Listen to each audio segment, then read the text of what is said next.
Hi guys, welcome to my YouTube channel engineer Gupta official YouTube channel पे आपका स्वागत है। जस्ट अभी एक कॉल मेरे पास आई, एक स्टूडेंट बहुत परेशान था, तो उसकी प्रॉब्लम आप लोगों की भी प्रॉब्लम हो सकती है, इसलिए मैं रैंडमली बस कैमरा ओपन करके वीडियो बना दे रहा हूँ। मेरा कोई प्लान वगैरह नहीं है। उसका दो तीन क्वेश्चन थे, कट ऑफ को लेकर था, दूसरा डिपार्टमेंट वैकेंसी को लेकर थोड़ा कन्फ्यूजन था, तीसरा भी उसका कुछ डाउट था। तो दो डाउट को मैं यहाँ पे क्लियर करता हूँ। सबसे पहले यहाँ पे आजकल बहुत ज़्यादा मार्केट में क्या चल रहा है जानते हो? कट ऑफ चल रही है। बहुत से लोग यूट्यूब पे वीडियो बना के, बहुत से लोग डाटा सारे स्टूडेंट का भरवा के मैं अप्रॉक्सीमेट कट ऑफ देता हूँ, हमारी कट ऑफ प्रेडिक्शन कभी गलत नहीं जाती है, ये है फलाना है ठिकाना है। मैं ऐसे लोग जो लोग कर रहे हैं, पहली बात तो ये बहुत बेकार काम है। जो लोग ये कट ऑफ प्रेडिक्शन कर रहे हैं, कट ऑफ प्रेडिक्शन क्या होती है तो मैं बता देता हूँ। कट ऑफ प्रेडिक्शन वो होती है जो टीचर लेवल ऑफ पेपर देख कर बता दे कि 100 में से 70 नंबर जो करेगा वो जे बनने लायक है। ये टीचर बताते थे, वो भी टीचर ऐसे नहीं कि आज आए कल बता दे प्रेडिक्शन, नहीं। उनको जो 5 साल 6 साल 7 साल का एक्सपीरियंस है, जिनको पेपर देखने का, पेपर बताने का, पढ़ाने का एक्सपीरियंस है, वो कट ऑफ बताते थे, तो उनकी कट ऑफ पे लड़का विश्वास करता था। अब मेरा एक क्वेश्चन आप लोगों से है, एक क्वेश्चन, उसका आंसर देना, तो मैं पूरा बता दूंगा कि आगे क्या होने वाला है। अगर कोई कट ऑफ प्रेडिक्ट करता है, कहता है कि कट ऑफ इतनी जाएगी, और आपका जितने नंबर आ रहे हैं उसमें आप कट ऑफ पार करते हो तब क्या करोगे, और कट ऑफ से नीचे रहते हो तब क्या करोगे। ये जैसे कट ऑफ अगर आप नीचे हो तो क्या करोगे, ऊपर है तो क्या करोगे। सपोज अगर आप कट ऑफ से नीचे हो तो क्या करोगे, पढ़ाई छोड़ दोगे? नहीं ना। कट ऑफ से ऊपर हो तब पढ़ाई छोड़ दोगे? नहीं ना। दोनों कंडीशन में आपको क्या करना है, केवल एक काम करना है, पढ़ाई करना है। तो जब दोनों कंडीशन में जब पढ़ाई ही करना है, तो कट ऑफ वाले बेवकूफ़ी में क्यों पढ़ना है, और ऐसे लोगों को क्यों फॉलो करना है जो हमेशा आपको कट ऑफ के चक्कर में घुमाते रहें। कल कट ऑफ आएगी, परसों कट ऑफ आएगी, इतने 100 लोगों का डाटा कलेक्ट कर लिया है, इतने 1000 लोगों का डाटा कलेक्ट कर लिया है, जल्दी हम आपको कट ऑफ बताने वाले। 4 दिन 5 दिन 6 दिन 8 दिन 10 दिन परेशान हो।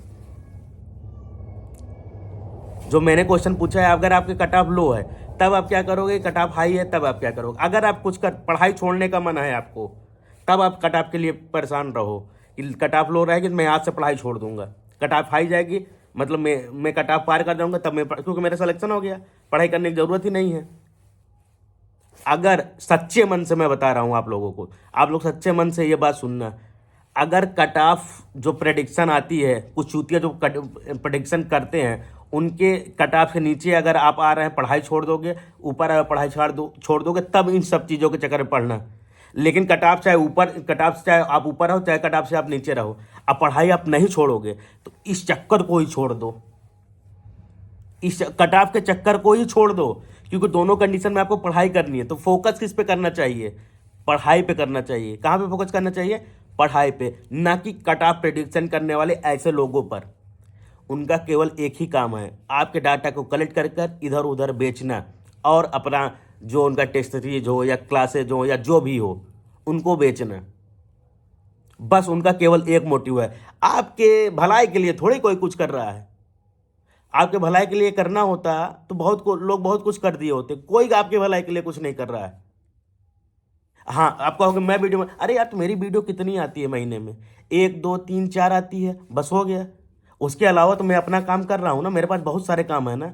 अगर मुझे ही करना होता तो क्या मुझसे बड़ा कोई यूट्यूबर है क्या यार, या मुझसे बड़ा कोई पहुंच रख रहा है? जितने भी यहाँ प्रेडिक्ट करने वाले हैं, इंडिविजुअल, कोचिंग इंस्टीट्यूट की मैं बात नहीं कर रहा हूँ, जो इंडिविजुअल आके अकेले आकर करते हैं, मुझसे बड़ा कोई है? किसी के पिछवाड़े में दम है इतना?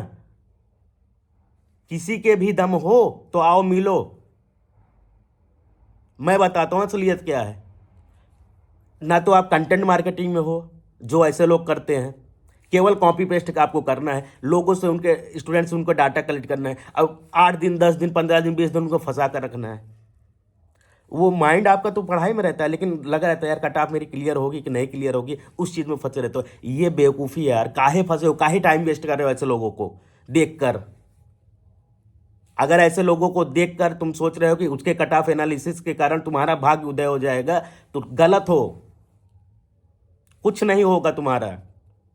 जो तुम करके आए हो उतने ही नंबर पाओगे तुम, ये ध्यान रखना। उसके कट ऑफ एनालिसिस करने से तुम्हारे सिलेक्शन का कोई वो संबंध रिलेशन नहीं है, क्योंकि तुम 100 नंबर के करके आए हो, कट ऑफ 99 गई इसलिए तुम्हारा सिलेक्शन हुआ है। उसकी कट ऑफ 99 गई है इसलिए तुम्हारा सिलेक्शन नहीं हुआ है।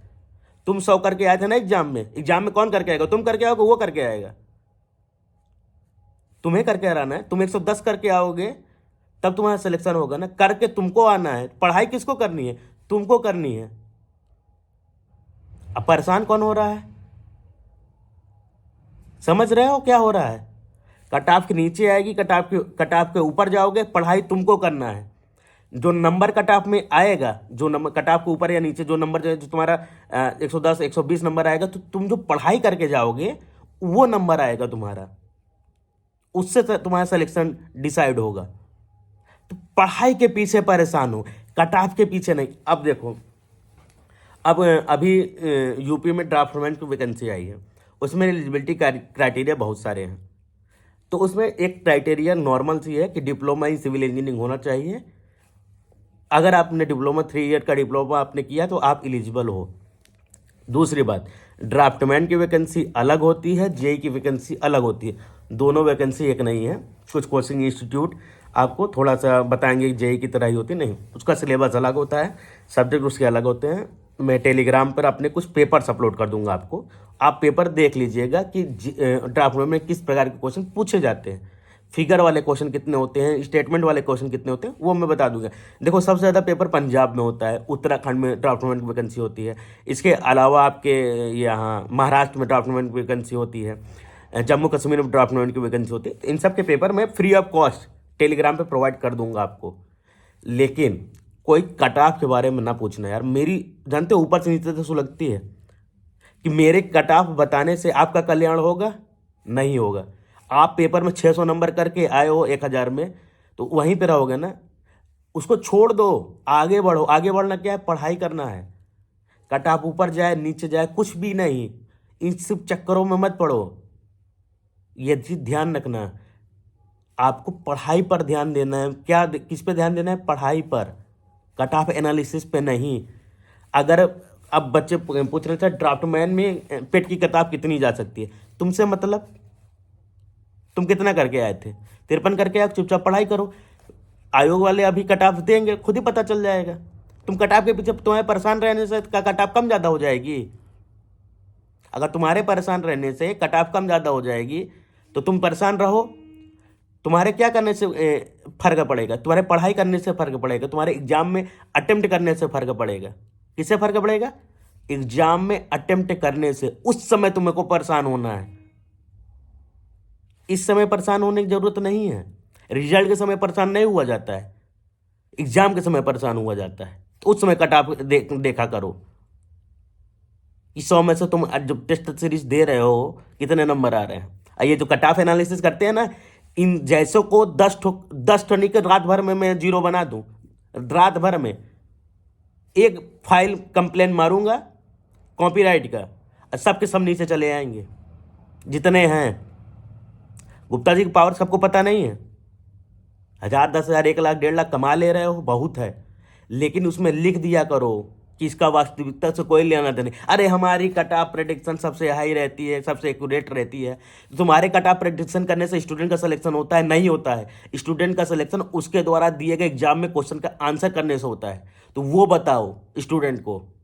ऐसे लोगों से मुझे उम्मीद करता हूं कि आप लोग ये कट ऑफ एनालिसिस करके छोड़ दो। कट ऑफ के पीछे लोगों को परेशान न करो। रोज कट ऑफ की नोटिफिकेशन, रोज कट ऑफ की नोटिफिकेशन। जिस दिन मुझे गुस्सा लगी ना, आज तो मैं नॉर्मली बता दूं, अभी मैं दावत खा के आ रहा हूँ, गांव में मेरी शादी थी, वहाँ से मैं दावत खा के आ रहा हूँ। जब फोन आया, वो कट ऑफ पूछने लगा, मेरी फिर सुलगी। मैंने कहा आज वीडियो बनाकर मैं डाल देता हूँ। मैं अच्छे से वीडियो बनाऊंगा। एक रात में ना, पहली बात तो तुम्हारी जो सोशल इमेज है ना वो गिर जाएगी। कट ऑफ के पीछे जो मार्केटिंग करने की स्ट्रेटजी है, तुम कंटेंट बनाओ यार। ऐसे जो लोग कट ऑफ के पीछे परेशान करवाते हैं, आप लोग कंटेंट बनाइए जो स्टूडेंट को काम देगा। शॉर्टकट जो चीज़ें याद नहीं रहती, उन चीज़ों को कैसे इजीली याद किया जाए वो चीज़ें बताओ। जैसे मैं लेकर आता हूँ यार, मैं रियल आदमी लेकर आता हूँ अपने चैनल पे कि वो अपनी स्टोरी बताते हैं, वहाँ से स्टूडेंट कनेक्ट करते हैं, उनको पता चलता है कि गलतियाँ अक्सर होती कहाँ हैं। ये है स्टूडेंट को सही डायरेक्शन देना। आप कट ऑफ एनालिसिस करके मेरी टेस्ट सीरीज का क्वेश्चन कहाँ से कॉपी करते हो पता नहीं हमें, उसका सोल्यूशन कहाँ से कॉपी करते हो पता नहीं हमें। तुमको लगता है कौन हूं मैं, पता नहीं है। जानते हो ना मेरे बारे में मैं कौन हूं, कहाँ से मैटर कॉपी कर रहे हो वो भी हमें पता है ना। तो ही पता होगा कहाँ से कॉपी कर रहे हो। एक बार डिजिटल कॉपीराइट का ठोकूंगा हालत टाइट हो जाएगी, जितना जिंदगी भर में कमाई नहीं होगी उससे ज़्यादा जुर्माना ठोकना पड़ेगा। तो थोड़ा यार स्टूडेंट के भलाई के लिए काम करो, हम भी चाहते हैं स्टूडेंट का भला हो, ठीक है। तो बच्चों क्या समझे, कट ऑफ के पीछे परेशान होने की जरूरत नहीं है। एक बार सुन लो दूसरे कान से उड़ा दो, क्योंकि तुम्हारे कट ऑफ एनालिसिस के चक्कर में पढ़ने से तुम्हारा भला नहीं होगा, तुम्हारे पढ़ाई करने से तुम्हारा भला होने वाला है, ठीक है। बात अच्छी लगी हो तो वीडियो लाइक कर देना, खराब लगी हो तो वो भी कमेंट करके बता देना। और ऐसे जो लोग हैं जो हवा में ज़्यादा उड़ते हैं उनकी औकात हम दिखा देंगे एक बार में। ज़्यादा आते नहीं हैं यार, क्योंकि यार इतने ये सब चीज़ करने का टाइम नहीं है कि तुम जैसे छोटे लोगों को मुंह लगो, ठीक है। और स्टूडेंट जब प्रॉब्लम सुन देखो, एक बार जानते हो NSPC का कट ऑफ आया था, आप लोगों ने जारी किया था। तो एक स्टूडेंट ने कहा सर मेरा ये टॉप 10 के इसमें आ रहा है। और फाइनल रिजल्ट जब आया तो उसका सिलेक्शन नहीं हुआ, टॉप 20 में ही टॉप 20 में था। फाइनल सिलेक्शन जब आया रिजल्ट उसका सिलेक्शन नहीं हुआ, वो डिप्रेस था, कह रहा था सर सुसाइड करने का मन कर रहा है। गलती किसकी है इसमें, उसको सिलेक्शन दिलाने की उम्मीद किसने दिलाई, आपके गलत प्रेडिक्शन है ना। अगर वो सुसाइड कर लेगा तो किसकी गलती रहेगी, उस स्टूडेंट को डिप्रेशन में डालने वाला कौन था बताओ, पता है ना कौन था, किसकी गलत प्रेडिक्शन से हो रहा है ये सारी चीज़ें। टेस्ट सीरीज बेचनी है तो कंटेंट बनाकर बेचो ना, कि आइए हम लोग आपको सिविल इंजीनियरिंग पढ़ाते हैं, ये करते हैं, सिविल इंजीनियरिंग को अच्छे तरीके से पढ़ाते हैं, इस तरीके से सिविल इंजीनियरिंग पढ़ाते हैं जिससे आपको चीज़ें याद रह सके। इस प्रकार के कंटेंट बनाओ, चलेंगे, स्टूडेंट रिस्पेक्ट भी करेंगे इन चीज़ों की। एक बहुत अच्छे टीचर हैं, मैं नाम बता दूं, to the point Dhyanpal sir. क्या तरीका है पढ़ाने का। एक लड़का भी आया था NSPC में सेलेक्ट था। तो यार ऐसे टीचरों की ज़रूरत है, ऐसे लोगों की ज़रूरत है जो कि अच्छा काम कर रहे हैं, प्रेडिक्शन नहीं कर रहे हैं, ठीक है। ये चेतावनी वार्निंग वीडियो मान कर चलो तुम्हारे लिए थी। और नहीं सुधरे तो मैं धोना स्टार्ट करूंगा ना, नहीं बचोगे। और मुझे गुस्सा अगर उस सीमा तक आ गया तो फिर नहीं बचोगे, कहीं का नहीं छोड़ूंगा, मैं एकदम बर्बाद करके रख दूंगा, ये ध्यान रखना। बस किसी स्टूडेंट के साथ ऐसा ना हो जो कि एक स्टूडेंट के साथ हुआ है, उसने सुसाइड नहीं किया, मेरे पास कॉल कर लिया तो मैंने समझा दिया। मैंने कहा ऐसे बेवकूफ़ों के चक्कर में क्यों पड़े तुम, किसने कहा था कि उसकी प्रेडिक्शन फॉलो करो। कहा सर सब कर रहे थे, तो हम कल सब कुआं कूदेंगे, तुम भी कूदोगे, काहे प्रेडिक्शन फॉलो कर रहे हो। मैं कट ऑफ एनालिसिस करता हूँ, अपने आप को बड़ा यूट्यूबर समझते हो क्या। यूट्यूब वाले ने खुद मुझे बुलाया था इस बार, खुद यूट्यूब वालों ने बुलाया है, सब चीज़ पूरा मैनेजमेंट दिया है उन्होंने। सुधर जाओ, हम सुधारेंगे तो फिर बहुत बिगड़ जाओगे, समझे। चलो भाई राम राम, चलता हूँ, गुड नाइट। और आप लोग थोड़ा ध्यान दीजिए और ऐसे लोगों के चक्कर में कम पड़िए, ऐसे लोग थोड़ा कंटेंट पे फोकस करिए आप लोग, तो ज़्यादा बेटर रहेगा स्टूडेंट के लिए भी, आपके लिए भी थोड़ा आप निखर कर आओगे, ठीक है। Thank you.